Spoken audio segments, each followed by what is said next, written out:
Hey guys, good morning. Myself Manoj, and today's lecture I would like to talk about Harold Pinter's The Birthday Party. Well, before I talk about the plot of The Birthday Party, I would like to talk about the author and I would like to talk about the autobiography of the Harold Pinter. Well, he was born in 1930 and 2008. ये इनका life span period है and आपको एक चीज याद रखनी है यहाँ पर। तो सबसे पहले आपको याद रखना है ये ब्रिटेन के रहने वाले थे और ये पहले आपको ये बात याद रखनी है ये एक प्ले राइट थे, मतलब कि ये ड्रामा लिखते थे। ठीक है, नॉवेल्स के बारे में अभी कोई डिस्कशन नहीं है इनके, बट आपको क्या करना है ये एक प्ले राइट थे। उसके बाद लिखते थे स्क्रीन राइटर। देखिए स्क्रीन राइटर का मतलब यहां पर ये है जितने भी मूवीज वगैरह आती हैं, जितने भी हम जो सिल्वर स्क्रीन होती है, बड़ी स्क्रीन होती है, उनके लिए जितने भी जो भी सीरियल्स फिल्म्स वगैरह लिखनी होती है उनमें जो राइटर होते हैं उनको स्क्रीन राइटर बोलते हैं। तीसरी बात ये डायरेक्टर हैं और ये एक्टर हैं। तो हैरोल्ड पिंटर के बारे में आपको याद रखना है ये चार चीजें। दूसरी बात, ए नोबेल प्राइज डायरेक्टर विनर। देखिए एज ए डायरेक्टर इनको नोबेल प्राइज मिला था और Pinter was one of the most influential modern British dramatist. Modern period की बात करें तो हैरोल्ड पिंटर का जो नाम है वो काफी प्रभावशाली तरीके से लिया जाता है और समझा जाता है। वाई? बिकॉज आगे चल के मैं आपको एक चीज बताऊंगा कि इसके अंदर एक कॉमेडी ऑफ मेनिस, ठीक है, कॉमेडी ऑफ मेनिस है जिसकी शुरुआत 3-4 ऐसे राइटर्स हैं जिन्होंने की थी, जिसमें से Harold Pinter one of them. उसके बाद बात करते हैं British dramatist with A writing career that spend, या 50 साल का ऐसा टाइम पीरियड था जिन्होंने इन्होंने अच्छा खासा लिखा screen as a screen writer, like dramatist और somewhat novels also, but not that much influencing. The best known plays, इनके जो बेस्ट नॉन प्लेज हैं जिनका नाम बड़े जबरदस्त तरीके से लिया जाता है। Number 1 the birthday party. अब बर्थडे पार्टी में क्या खास बात है? तो सबसे पहले the birthday party, the second one is the home coming and betrayal, the servant, the whole house, it's a hot house, and sixth one the dumb waiter. So आपको ये important जो मैंने आपको बताए हैं जो प्ले है ये इनको याद रखना है। उसके बाद बात करते हैं इनके बारे में। देखिए इनका जो नाम है ना वो radio, stage, television, film production in सब के साथ जोड़ा जाता है, तो ये बात याद रखें सिंपली। हाँ, एक बात, इनके बहुत सारे ऐसे प्लेज हैं, ठीक है, जिनको क्रिटिक्स ने, ठीक है, इनके बहुत सारे ऐसे प्ले हैं, मतलब 2-3 प्लेज तो मैं आपको बता दूंगा। इनके बहुत सारे ऐसे प्लेज हैं जिसके अंदर क्रिटिक्स ने उनको डिस्क्राइब किया as a comedy of menace. अब क्वेश्चन ये आता है हमारे माइंड में कि what is the meaning of comedy of menace, वो हम बात करते हैं आगे चलकर। देखिए आज की इस वीडियो में हमारा जो टॉपिक है वो है द बर्थडे पार्टी, जिसको 1957 में पब्लिश करवाया गया था। इसकी जो सेटिंग है, लिख लीजिए आप पॉइंट्स को, इसकी जो सेटिंग है वो लंदन में रखी गई है। तो ये 1957 में पब्लिश हुआ था। हाँ, हैरोल्ड पिंटर का ये सबसे दूसरा ऐसा प्ले है जो लेंथी है, वन अदरवाइज ये छोटे छोटे प्लेस ज्यादा लिखते थे। 3 एक्ट प्ले है ये, 3 एक्ट प्ले है ये, याद रखना। It is one of the best known and most frequently performed plays. ऐसा क्यों है? ये देखिए इसकी जो फ्रीक्वेंसी है परफॉर्मेंस की, मतलब कि बार बार इसको परफॉर्म किया गया था। ऐसे इसलिए कि ये 3 एक्ट है इसके अंदर और इंटरेस्टिंग है, थोड़ा कंफ्यूजिंग है और थोड़ा सा कॉमेडी भी है इसके अंदर, और मेनेस भी है। मेनेस क्या है वो हम आगे डिस्कस करते हैं। और इसके बारे में याद रखें बेस्ट नॉन प्ले है ये हैरोल्ड पिंटर का। एंड इसकी जो सेटिंग है वो ना रन डाउन सी साइड बोर्डिंग हाउस। बोर्डिंग का मतलब ऐसा कोई भी घर होता है जहां पर कोई रहता है तो वो पे करता है अपने ओनर को, ठीक है। नंबर 1 उसको बोर्डिंग बोलते हैं। हाउस को पता है आपको क्या बोलते हैं? सी साइड। सी साइड का मतलब होता है कि समुद्र के साइड पर, किनारों पर कुछ ऐसा बना हुआ घर। और रन डाउन का मतलब होता है कि जिसपे हम कोई भी मतलब लोग आके उसमें रहते हैं बाहर से, उसको रन डाउन सी साइड बोर्डिंग हाउस। ये याद रखना, इसको मैंने हाईलाइट भी किया है। A little birthday party is turn into A nightmare. इस पर्टिकुलर हाउस में क्या होता है, एक पार्टी ऑर्गेनाइज की जाती है, किसके द्वारा? इस पर्टिकुलर जो बोर्डिंग हाउस है इसकी जो मालकिन है, ठीक है, उसका नाम मैं आगे आपको चलकर बताऊंगा, बट इतना याद रखना है उस घर के जो मालकिन है उसके द्वारा एक पार्टी को ऑर्गेनाइज किया जाता है। मगर कुछ ऐसे स्ट्रेंज स्ट्रेंजर्स वो होते हैं ना जो मतलब अनजान व्यक्ति, कुछ अनजान से व्यक्ति आते हैं। सिनिस्टर का मतलब क्या हुआ? सिनिस्टर का मतलब होता है सिंपल, वैसे तो इसके मतलब दो तीन है, मैं आपको सिंपल बताता हूँ। सिनिस्टर का मतलब होता है एक तो पापी, बट पापी यहाँ पर नहीं है। तो सिनिस्टर का मतलब यहाँ पर हुआ कि कोई भी ऐसा मतलब अशुभ इंसान, मनहूस, ठीक है, बेकार से, और जिसके अंदर थोड़ा पाप में कुछ मतलब समथिंग लाइक सिनिस्टर होना।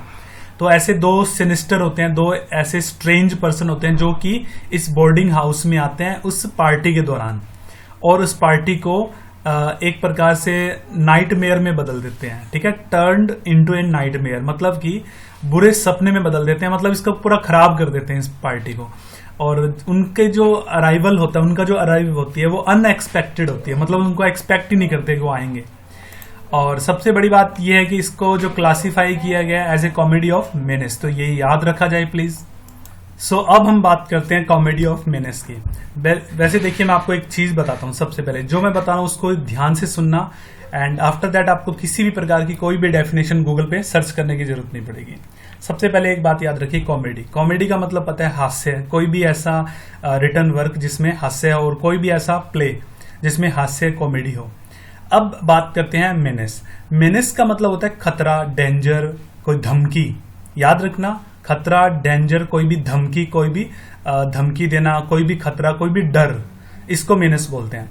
अब आपके माइंड में एक बात है कि भाई खतरे में, डेंजर में और मतलब धमकी के अंदर कॉमेडी कैसे? देखिए, धमकियां देकर, ठीक है, जिस प्रकार की कॉमेडी निकलती है उसी को कॉमेडी ऑफ मेनेस बोलते हैं। फॉर एग्जाम्पल, मैं एग्जाम्पल देता हूं, एग्जाम्पल को ध्यान से सुनना। एक पर्सन है, आप कहीं फॉरेस्ट में गए, ठीक है, जंगल में गए, जंगल में फार्म हाउस है, वहां पर आप अपने अंकल के साथ, दादा के साथ कहीं घूमने गए। वहां पर दादा के कोई मतलब कोई रिलेटिव हैं जो कि पहले फौज में थे, अब वो हंटर हैं, वो उनको पिस्टल्स का, रिवॉल्वर्स का और गन्स का बड़ा शौक है। अब क्या है, आप उनके सामने बैठे और वो गन को साफ कर रहे हैं, और बार बार वो गन की जो नॉक होती है, ठीक है, उसको आपके सामने करते हैं और उसको देखते हैं मतलब कि वो सीधी है या नहीं है। तो आपके मन में तो खतरा, डेंजर, ठीक है, आपके मन में डर होगा कि कहीं ये चल ना जाए, ठीक है। मतलब देखा जाए वो हंस रहे हैं, हंस के मुस्कुरा के कॉमेडी करते जा रहे हैं, और वो आपके सामने गन ऐसे बार बार कर रहे हैं, तो आपकी तो खिसक जाएगी ना, आपको तो डर लगेगा। तो इस प्रकार के जो सीन होते हैं, इन सीन को मिलाकर जो प्ले बनाए जाते हैं, जिनका यूज किया जाए, ठीक है, उन्हीं को कॉमेडी ऑफ मेनेस बोलते हैं। मैं आपको एक एग्जांपल और दे सकता हूं। जैसे सपोज कीजिए कि फॉर एग्जांपल कोई भी ऐसी चीज ले लीजिए, जैसे कि कोई भी ऐसा सीन ले लीजिए। जैसे मैं आपको एक सीन बताता हूं, कोई भी समझ लीजिए। जैसे आप मूवीज में देखते हैं कभी कभी है ना, ऐसे डेंजर वाले खतरनाक सीन क्रिएट किए जाते हैं। जैसे मैं आपको शोले का एक वो डायलॉग याद दिलाता हूँ। तो अगर हम बात शोले मूवी की करें तो आपको एक सीन याद होगा जहां पर क्या होता है, गब्बर अपने 3 सिपाहियों को बुलाता है और उसने पूछता है कि कितने आदमी थे, लाइक दैट। उसमें क्या होता है कि गब्बर जोर जोर से हंस रहा होता है, और वो जो तीनों जो बंदे होते हैं वो खड़े होते हैं, उनके मन में डर भी होता है। और जब गब्बर हंसता है जोर जोर से, तो उसके साथ वो थोड़े टाइम के बाद वो डर भी होता है कि वो कहीं हमें गोली से ना मार दे, ठीक है। वो सीन याद है ना आपको?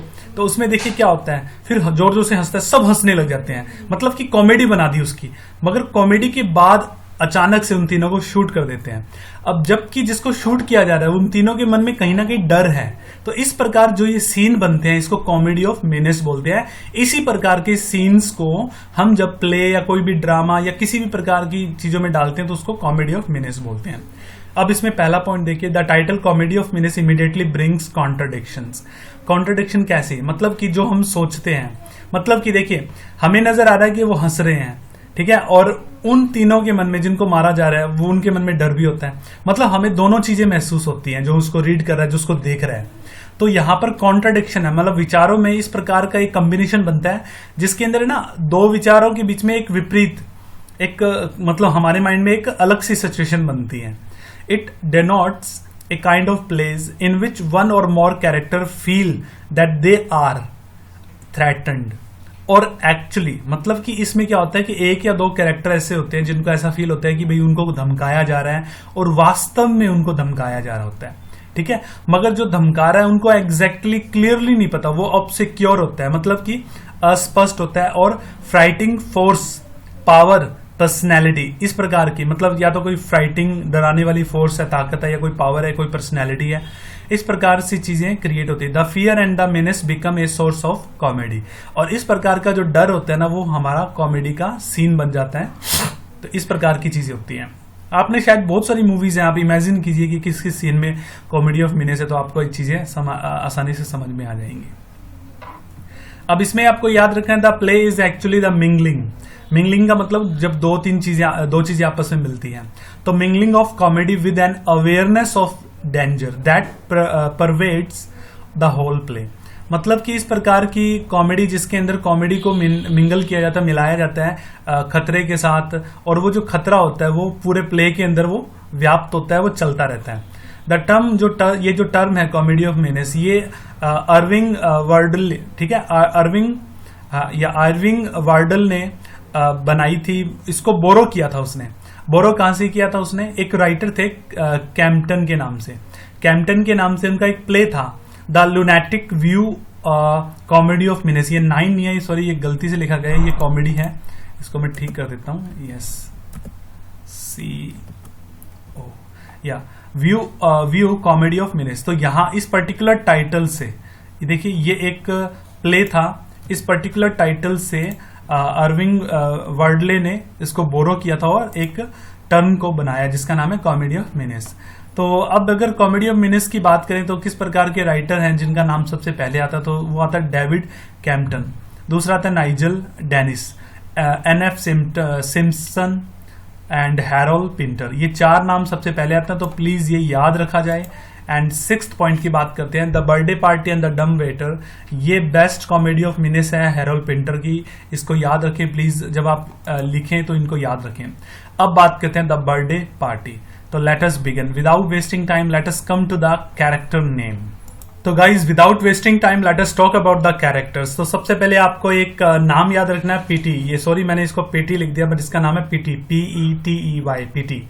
तो पीटी नाम है पहले कैरेक्टर का, जो कि मैंने आपको बताया था उस बोर्डिंग हाउस का ऑनर होता है, इसका नाम है पीटी, और जो कि 60 साल का 60-65 साल का एक बूढ़ा इंसान है, और उसकी जो वाइफ होती है उसका नाम होता है मैग।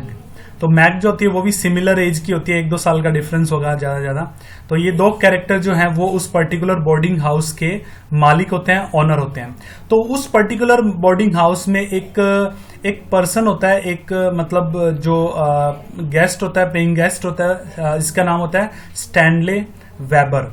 स्टैनले वेबर, याद रखना नाम को, स्टैनले वेबर। तो स्टैनले वेबर जो होता है ना, वो एक बंदा होता है जो कि 30 साल से लेकर 35 साल के बीच में था। एग्जैक्ट एज नहीं बताई गई, बट 30s में बताया गया। तो 30s का मतलब तो ये हुआ कि 31 साल से लेकर 35-36 साल के बीच की एज होती है स्टैनले। अब जो कॉमेडी जो मीनेस होता है वो पर्टिकुलर जो इस चीज का शिकार होता है, मतलब किसको बंदे को डर लगता है, वो यही पर्सन होता है स्टैनले को। तो ये याद रखा जाए, एग्जाम आपको याद रखना है इसको एग्जाम में, ठीक है। तो पहला जो कैरेक्टर है वो है पीटी, 60+ ईयर्स है, उसकी वाइफ मैग होती है, जो कि जो बोर्डिंग हाउस होता है सी साइड पर, उसकी ऑनर होते हैं दोनों, और वहां पर एक पेइंग गेस्ट रहता है जिसका नाम होता है स्टैनले।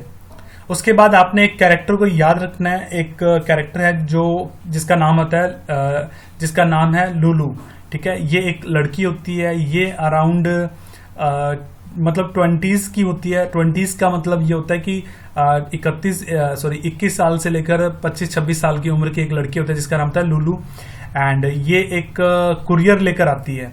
तो इसके बारे में हम बात करेंगे जब हम प्लॉट को डिस्कस करेंगे। अब 2 कैरेक्टर होते हैं जिनका जो धमकियां देते हैं, जो स्टैनले को धमकियां देते हैं, जो स्टैनले के साथ कॉमेडी को क्रिएट करते हैं और उस बर्थडे पार्टी को एक नाइटमेयर में बदल देते हैं। वो मैंने आपको बताया था ना कि 2 ऐसे स्ट्रेंज सिनिस्टर होते हैं, वो यही हैं दोनों। कौन से? एक का नाम होता है गोल्डबर्ग, ठीक है, जो कि एक 50s के मतलब 50-55 साल का इंसान होता है जिसका नाम होता है गोल्डबर्ग, और दूसरा होता है मैककैन। तो मैककैन याद रखना, जो 30 ईयर्स का होता है, 30 साल का मैककैन होता है, और गोल्डबर्ग 50-55 साल का होता है। तो ये दोनों मिलकर अचानक से उस घर में आ धमकते हैं और स्टैनले को धमकाते हैं, और इस प्रकार कॉमेडी क्रिएट होती है। तो guys without wasting time let अस कंटिन्यू। इसमें थोड़ा सा याद रखना है आपको कि जो स्टैनले जो वेबर है वो उसके बारे में एक चीज याद रखनी है आपको कि भाई जो स्टैनले वेबर है वो एक बहुत बड़ा पियानोइस्ट है, ठीक है, पियानो प्लेयर होता है। पियानोइस्ट किसको बोलते हैं? पियानो प्लेयर, प्ले करने वाला। बट अभी उसने ये काम छोड़ दिया, तो उसको हम बोलेंगे फॉर्मर, मतलब भूतपूर्व, ठीक है, फॉर्मर पियानो प्लेयर होता है। और वो बोर्डिंग हाउस में रहता है जिसको चलाते हैं मैग और पीटी, जो चलाते हैं पीटी बॉल्स, मैग बॉल्स और पीटी बॉल्स उस पर्टिकुलर चलाते हैं। और ये पर्टिकुलर जो प्ले है, इसकी जो सेटिंग है वो इंग्लिश मतलब लंदन में रखी गई है। लंदन के थोड़े से पास में एक सी साइड होती है, समुद्र का किनारा होता है, वहां पर एक बसा हुआ टाउन होता है, वहां पर ये पर्टिकुलर बोर्डिंग हाउस होता है। तो ये वहां पर इसकी सेटिंग को रखा गया है। एंड अब मैं आपको ये हाउस किस टाइप का होगा वो भी मैं आपको एक पिक्चर के थ्रू दिखाऊंगा आने वाले टाइम में आगे। उससे बाद आपको याद रखें गोल्डबर्ग और मैककेन के बारे में याद रखना है guys, please don't forget about it. तो ये पूरी की पूरी बर्थडे पार्टी, अब बर्थडे पार्टी किसकी होती है? बर्थडे पार्टी स्टैनले की होती है। स्टैनले का जिस दिन ये पर्टिकुलर प्ले चलता है वहां पर 3 एक्ट प्ले है। तो 3 एक्ट में ये शुरुआत कैसे होती है, फिर मिडिल पार्ट क्या है, वो मैं डिस्कस करूंगा अभी। तो उससे पहले आपको याद रखना है स्टैनले जो होता है वो इस पर्टिकुलर पार्टी को ऑर्गेनाइज करता है, इस पर्टिकुलर पार्टी को जो ऑर्गेनाइज करती है ना वो करती है मैग और स्टैनले। मतलब मैग एक अच्छी इंसान होती है और बड़ी कॉमेडी, और थोड़ा सा मतलब जब शुरुआत करेंगे ना हम इसको टेक्स्ट को पढ़ने की, तब हमें थोड़ा सा इसके कैरेक्टर के बारे में पता लगेगा। बट मैं आपको ओवरऑल बताता हूँ, बड़ी अच्छे स्वभाव की होती है। और ये जो अपना पेइंग गेस्ट होता है स्टैनले, काफी लंबे समय से रहता है और ये फॉर्मर पियानो प्लेयर होता है, पियानोइस्ट होता है। और इसके बर्थडे पार्टी को ऑर्गेनाइज करती है मैग। अब ऑर्गेनाइज करने के बाद अचानक से इवनिंग में 2 कैरेक्टर सामने आते हैं जिसका नाम होता है गोल्डबर्ग और मैककेन। अचानक से आते हैं, ये स्ट्रेंजर होते हैं और पूरी की पूरी पार्टी को बिगाड़ देते हैं और उसको एक नाइटमेयर के रूप में बना देते हैं। तो आगे चलते हैं विदाउट वेस्टिंग टाइम। तो guys as you can see in your right side of the screen, आप राइट साइड में देख सकते हैं कि जो प्ले है, आई मीन इस प्रकार का ये एक बोर्डिंग हाउस होता है जहां पर ये 5-6 जो कैरेक्टर हैं वहां एग्जिस्ट करते हैं। तो सबसे पहले आपको सीन एक्ट 1 की बात करते हैं। एक्ट 1 जो है वो शुरू होता है 1950s के अराउंड इंग्लैंड के अंदर, जहां पर क्या होता है कि वहां पर एक लिविंग रूम होता है, सी साइड बोर्डिंग हाउस होता है, जहां पर पीटी नाम का एक ऑनर होता है बोर्डिंग हाउस का, और वो अपनी वाइफ के साथ रहता है मैग। देखिए ये जो दोनों होते हैं वो अपनी 60s में है, मतलब 61 से लेकर 70 के बीच में अपनी एज को जी रहे होते हैं। And sit at the living room table, और अपनी टेबल पर बैठे हुए हैं। और ये एक इसमें क्या होता है, ये एक मतलब ये दोनों पर्सन हस्बैंड वाइफ एक बहस में, मतलब गर्मा गर्म एक बहस होती है, टैपिड, ठीक है। टैपिड को आप गर्मा गर्म भी लिख सकते हैं, मतलब एक हॉट डिबेट कन्वर्सेशन बात हो रही है। किसके साथ? ब्रेकफास्ट टेबल में बात चल रही है, खाते वक्त वो बात कर रहे हैं, एक बहस कर रहे हैं। अब वो बहस किसके साथ होती है वो हम आगे देखते हैं। So as I told you that जैसे ही पीटी जो होता है वो देखो शुरुआत क्या होती है, मैं आपको सिंपल से एक बात बताता हूँ। इस पर्टिकुलर बोर्डिंग हाउस के अंदर जो ऑनर होते हैं पीटी और उसकी वाइफ मैग, वो दोनों बैठे होते हैं, ठीक है। वो लिविंग रूम में एक टेबल पर बैठे होते हैं और ब्रेकफास्ट की तैयारी मैग जो होती है वो अपने हस्बैंड के लिए कर रही होती है। तो इस प्रकार जो मैग और पीटी के बीच में एक मतलब हॉट कन्वर्सेशन चल रही होती है जिस खाते वक्त। तो मैग के कैरेक्टर के बारे में मैं आपको बताता हूँ। मैग जो होती है वो एक क्यूरियस टाइप की कैरेक्टर होती है, मतलब हर बात में वो छानबीन खोजबीन करने वाली, हर चीज में पूछने वाली कि क्या है। तो अब होता क्या है कि वो एक पीटी को वो चिढ़ा देती है, ठीक है। Who papers PT with repeated questions concerning with his food and his job. अब वो क्या होता है, उस टेबल पर बैठकर वो अपने हस्बैंड से पीटी से बात करी है मैग, और अचानक वो 3-4 ऐसे क्वेश्चंस रिपीट कर करके बार बार ऐसे क्वेश्चंस पूछती है। कभी वो खाने के बारे में पूछती है, कभी वो जॉब के बारे में पूछती है, और वो इस प्रकार वो पीटी को चिढ़ाने लग जाती है, मतलब थोड़ा सा वो इरिटेट सा हो जाता है। उसके बाद पीटी थोड़ी देर बाद उसको इन्फॉर्म करता है, मतलब बताता है कि अपनी वाइफ को कि भाई मैं कल रात दो ऐसे जेंटलमैन से मिला था और नाइट को, और वो अब यहाँ पर बोर्डिंग हाउस में आकर रहने वाले हैं। तो जब ये खबर मैग को बताई जाती है तो मैग जो होती है वो शुरुआत में बड़ी फ्लस्टर्ड का मतलब होता है कि घबरा जाना, मतलब थोड़ा सा वैसे एक्टिव सा हो, क्या हुआ ऐसे और क्यों आ रहे हैं, ऐसे काफी सारे सवाल उसके माइंड में आते हैं और वो घबरा जाती है। by the news at first, but quickly recovers to promise she will have a room ready for them. But after that वो इस चीज को थोड़ा सा रिकवर करती है और वो प्रॉमिस करती है अपने हस्बैंड को कि वो उन दोनों के लिए रूम जो है वो रेडी रखेगी इस पर्टिकुलर बोर्डिंग हाउस के अंदर. फिर आगे क्या होता है कि उसके बाद क्या होता है, उसके बाद देखिए मैग जो होती है उस टेबल पर बैठी है अपने हस्बैंड के साथ जो कि अभी ब्रेकफास्ट कर रहे हैं. तो सडनली क्या होता है कि वो अभी एक कॉल करती है, एक आवाज लगाती है स्टैनले वेबर को, ठीक है, जो कि their boarder who is asleep upstair, जो कि ऊपर वाले मतलब कि सीढ़ियों के ऊपर जो रूम होता है वहां पर वो अभी सोया हुआ है, उसको आवाज देती है और नीचे ब्रेकफास्ट के लिए बुलाती है. But when he doesn't answer, जब वो आंसर नहीं देता तो वो खुद अपस्टेयर टू फैच हिम, वो ऊपर जाती है उसको लेकर मतलब नीचे लाने के लिए.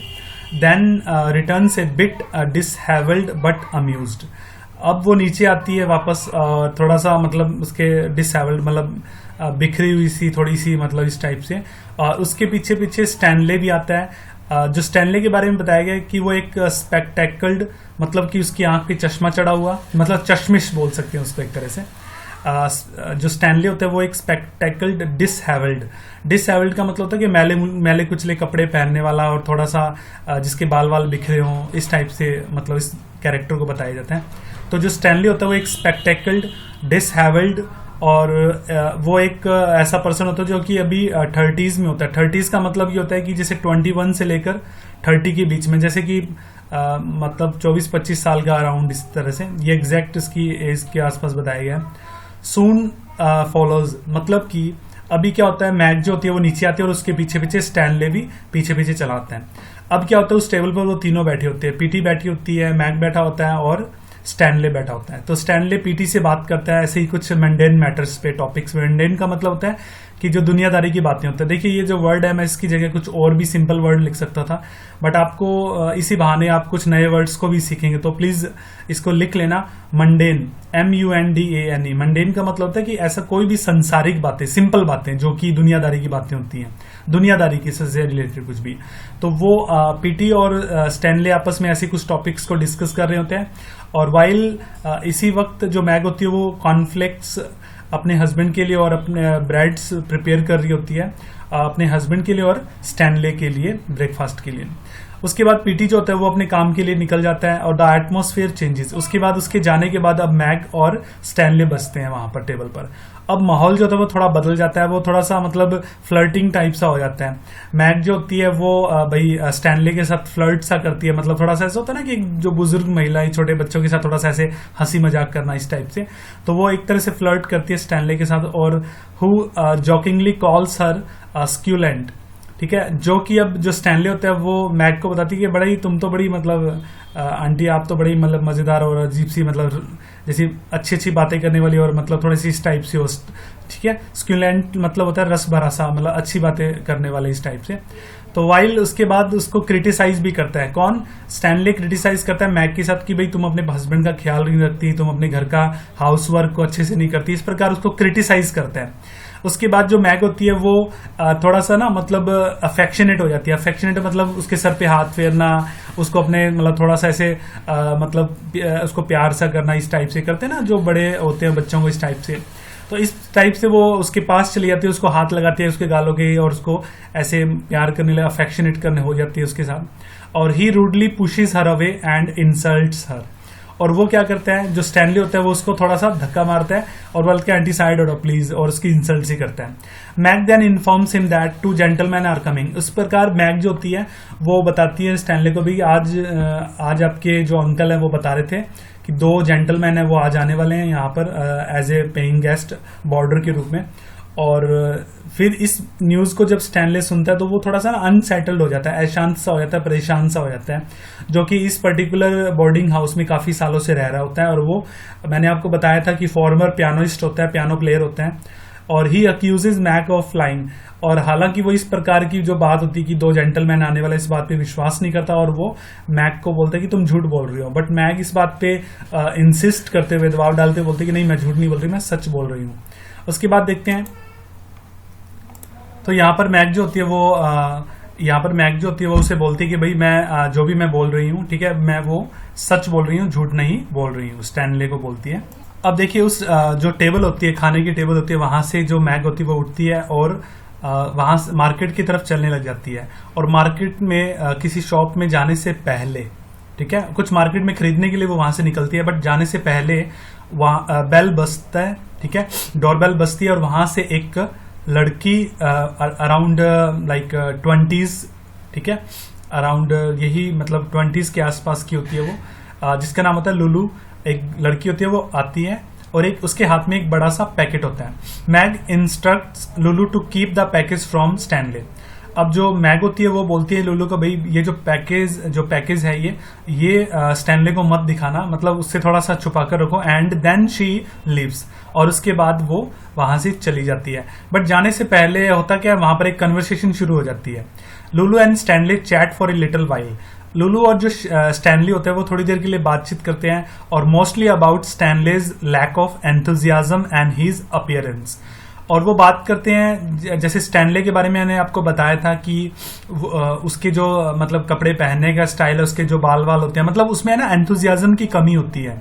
और उसका जो अपीयरेंस होती है वो थोड़ी सी मतलब डल टाइप में होती है, थोड़ी सी लूजर टाइप में होती है। तो लुलू जो होती है वो स्टैनले को बोलती है कि तुम मतलब you are just like a wash out. तो वॉश आउट का मतलब होता है एक तरह से फेलियर इंसान, लूजर इंसान।